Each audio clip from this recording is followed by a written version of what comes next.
इंराजि बिजोंनि प्राइभेट फरायसालिफ्रा आंहा नाथाय दुखुनांथाव प्राइभेटब्लाबो फरायसालि आंखाल आंनि थासारिया मिरौ सेरौ पण्डितफोराथ' बानबुंथाय होलांदों बिमा रावनि बिजोंजोंसो गुन गोनां सोलोंथाइखौ मोननो हायो बानबुंथायनि गोहोमा नाथाय हमथा हायाखै गनाय जायाखै फरायसाफ्रा हनै गुबुन बिजोङावसो लोब लोब बांदों आरो बांदों नाथाय दिनै रावबो बिजिराखै गुबुन बिजोंनि जाफुंसारनाया बेसे जौखोन्दो आंनि सायाव मालाय सोरथो नायबिजिरदों नाजाबथायारि बाथ्रा बुंदों सोरबा मेल मिथिंफ्राव बिबुंथि होदोंब्ला बुंनाय मावनायफ्रा गोरोबदोंना आंहा नाथाय सन्देह जादों मानोना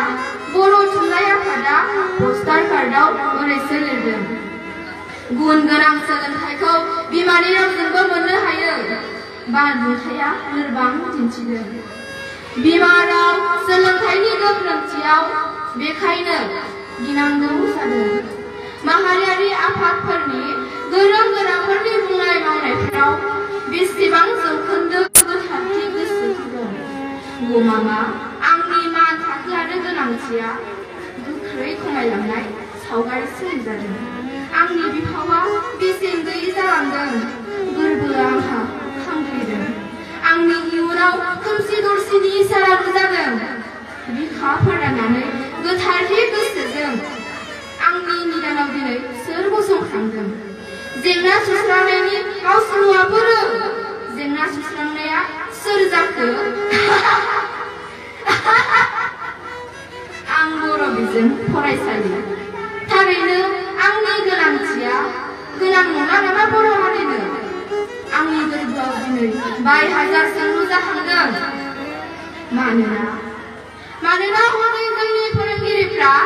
बर' बिजोङाव साख्रि मावनायफ्रानो डिफेन्सनि साख्रि आवलाफ्राबो बर' बिजों फरायनानै साख्रि मोननानैबो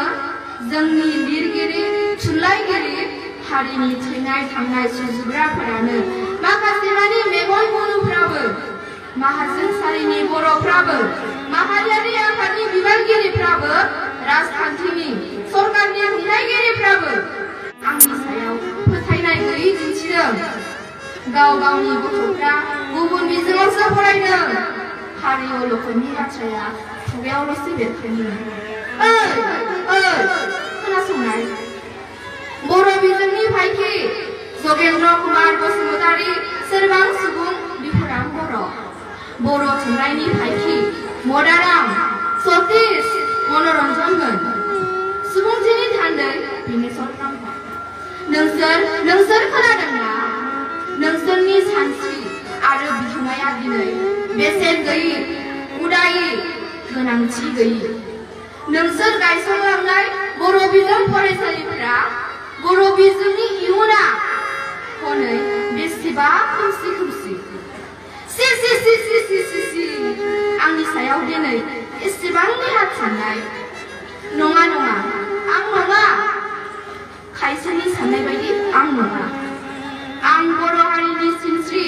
सिनायाखै बिसोर आंनि बिफाव गोहो बोलो दं आंनाव आगदा आखाइ जाना मावो आं राव थुनलाइ हारि हारिमु जौगानाय थांना थानायनि माने गिनांगौ दं नङा होनबा दिनै आंनि फोथारा मुलुग सोलोंसालि सौहैबाय बर' रावा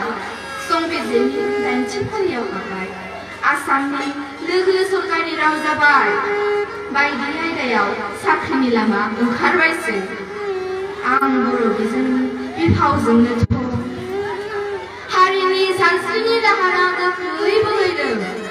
माहारियारि बादा गोरबोआव हाबदों जांख्रिथायनि लामा लानो रोंदों बर'आ दिनै दरखं मोनफैदों हारिया मुलुगाव सिनायजादों बिदिब्ला मानोथो खालामनो गेदेमाफोरनि आदर्श सानस्रिखौ हे आंनि फरायसाफोर आंनि फोरोंनाय गेजेरजोंनो गोग्गो सोलोंथाइ मोननाय फरायसाफोर दावगालां नोंसोर आंनि गोहोमजोंनो देरहासारगोन नोंसोर आंनि गियानजोंनो दागे नोंसोर सिगां लांबाय था मालाया जिखि बुङा जिखि साना मानोना गुबुन बिजोंनि फराय फरायसाफोरनि